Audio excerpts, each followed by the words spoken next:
Земјава денеска се задолжува на меѓународните пазари откако Министерството за финансии објави дека ја одржува аукцијата за издавање на 9-та еврообврзница.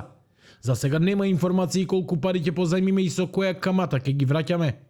Од финансии велат дека поради ценовната чувствителност на информациите и објавите за условите за издавањето ќе известат веднаш по завршувањето на аукцијата. Сумата на која ќе биде запишана еврообврзницата ќе зависи од постигнатата цена на пазарот, а во насока на нашите заложби за задржување на најоптимално должничко портфолио според трошоци и рочност. Земјава се задолжува за да ја врати еврообврзницата земена во 2016 година, чиј рок доспева во јуни годинава.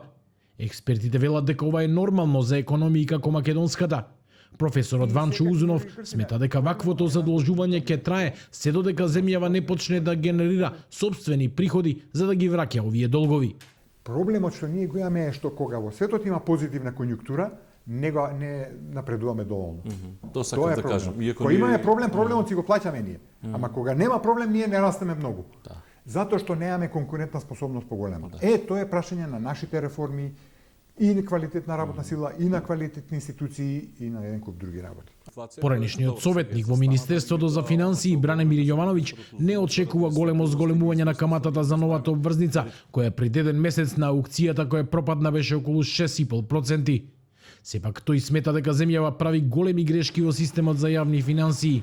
Според него, огромни пари се трошат на големи камати, па тој прогнозира зголемување на даноците за да се менаџираат долговите. Ако видите колку пари од буџетот се даваат само за камати на долгот, не значи за враќање на главници, туку само за камати, тој износ достигнува више околу 200 милиони евра, скоро исто оноку пари колку што се дава, да кажеме, за сиромашните во државата, и тоа е загрижувачки. Тие пари ќе раснат во иднината, затоа што каматите сега ќе стануваат се повисоки и повисоки. Пред непол месец земјава позајми 600 милиони евра, но ден потоа мораше да ја откаже еврообврзницата, оти тогашниот министер за правда беше во оставка, па не можеше да се обезбеди негов подпис.